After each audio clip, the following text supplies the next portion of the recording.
Shalom, Kol Haloyim, Yahweh, Ba'ashem, Yahushai, Ba'ashem, Rachak Wadash, and Shanya Kubad, Akadwali Requab, Jaquanim Nawa, Wa Shalayakim Nawa. That's the belongers to our apostles and elders of Great Millstone and Shalom, Wa Barakim, Labakaryim, Shaliyasharala, and that's peace and blessings to the elect of Israel.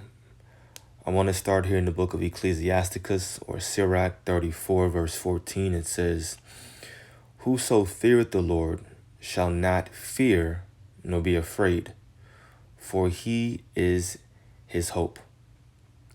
I'll read it once more. And even 13 is good as well. It says, "The spirit of those that fear the Lord shall live, for their hope is in him that saveth them." Now verse 14. "Whoso feareth the Lord shall not fear nor be afraid, for he is his hope." And so, the title of this video is going to be, you either fear the Lord now or be afraid or be in fear in the time of Jacob's trouble. Because the whole point in this walk that we're going through right now and the different trials and tribulations and everything that we're going through is to build up our spirit, to strengthen our resolve, so that in the time of destruction, trouble, anarchy, chaos, all those words are synonymous for what's about to happen in Jacob's trouble. And so that in that time, we're not afraid. We're building up our spirit, strengthening our resolve, so that we're not afraid or going crazy like the rest of the world in the time of Jacob's trouble. In order to do that, you have to fear the Lord right now. Fearing the Lord right now, which is actually a commandment to fear the Lord. And it doesn't mean that you're trembling and shaking in your boots, but it means that you give him his due reverence. You respect him, and you understand that his power is, I'll just say it's almighty. It's in abundance. He's the top dog, right? The Most High can do whatever he wants. Yahweh Ba'ashem Yahushai is in control, and that's a power that you should fear, aka reverence and give glory to. And if you do that now, then guess what? You will be protected during the time of Jacob's trouble. And as it states right here in verse 14, you will not fear nor be afraid, for he is his hope, meaning the Lord is our hope. We believe in him, we trust him, we fear him, and therefore he'll protect us and look after us.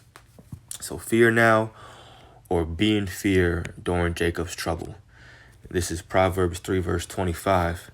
Kind of says the same thing, so that's why I'm bringing it out. It says, "Be not afraid of sudden fear." Be not afraid of sudden fear, meaning when Jacob's trouble hits, or when whatever situation plays out here in Babylon the Great to really catapult us into Jacob's trouble, right? It says, be not afraid of that. And I have the NLT open as well. It says, "You need not be afraid of sudden disaster or the destruction that comes upon the wicked." So for the word afraid, they both use the same word. But where the KJV, the King James, uses sudden fear, the NLT says sudden disaster. So be not afraid of sudden fear. You need not to be afraid of sudden disaster, because that's what's going to happen in the time of Jacob's trouble. It's going to feel like a disaster, a catastrophe.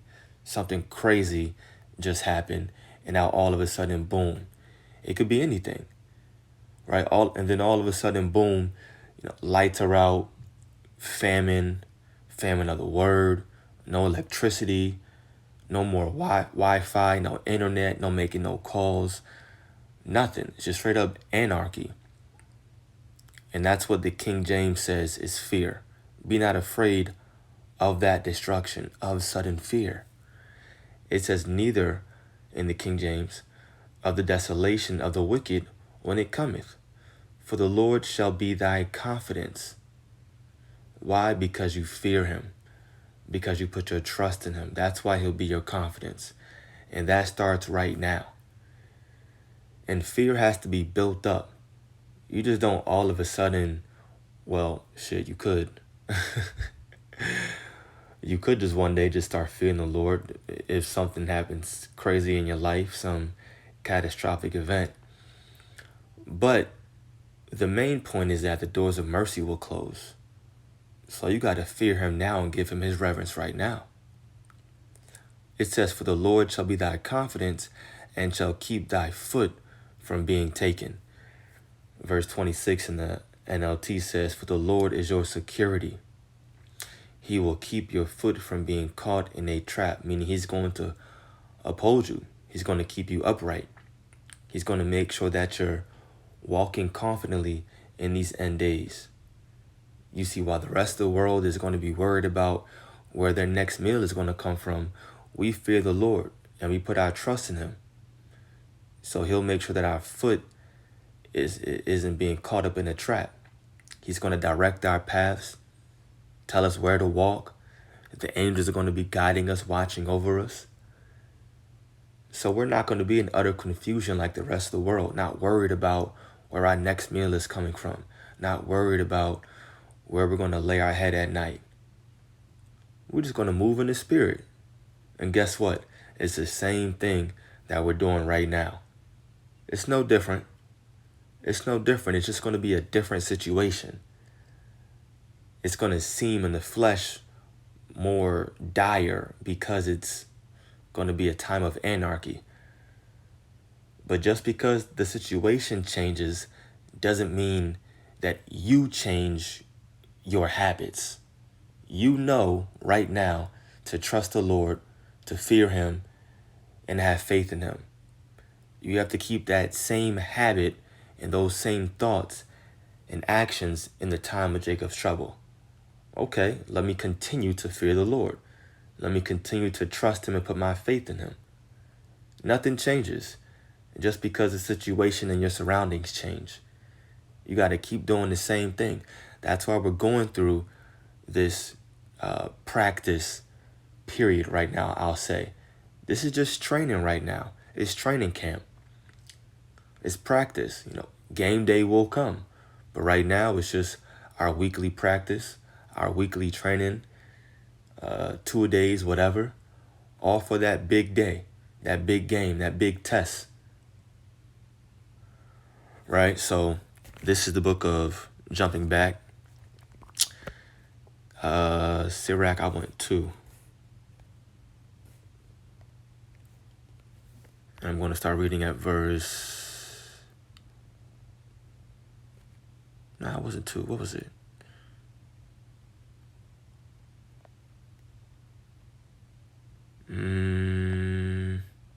Oh, it is. It is 2. Sirach 2, verses 7 through 10, it says, ye that fear the Lord, wait for his mercy, and go not aside, lest ye fall. Ye that fear the Lord, believe him, and your reward shall not fail.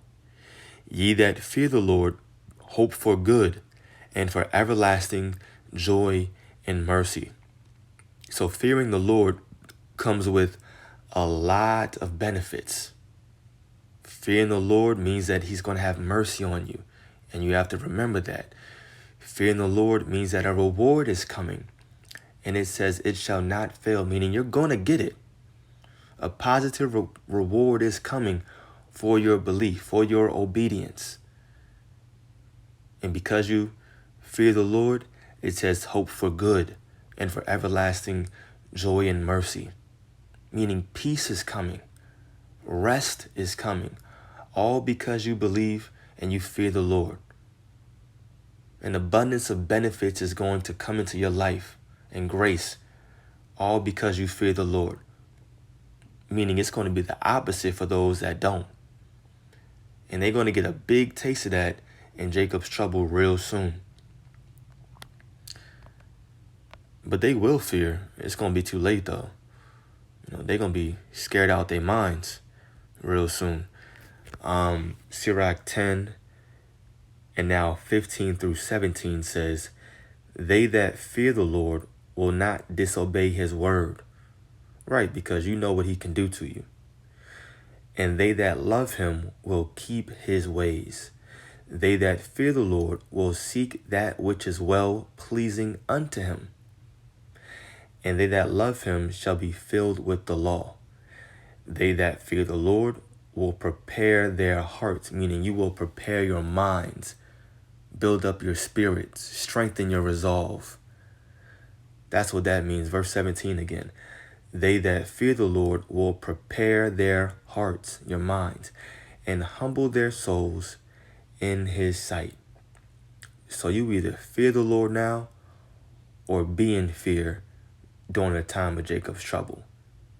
If you don't fear the Lord now, you won't have any protection. Therefore, you will be afraid and you will be in fear of your life. So I pray that this video was edifying to the elect. Wanted to keep that short and sweet. There's so many precepts on the fear of the Lord, but these were the ones that stuck out to me in the spirit. So once again, call Haloyim Yahweh Ba'ashem Yahushai Ba'ashem Rachakwadash. The belongers to our apostles and elders of Great Millstone. Peace and blessings to the elect. Shalom.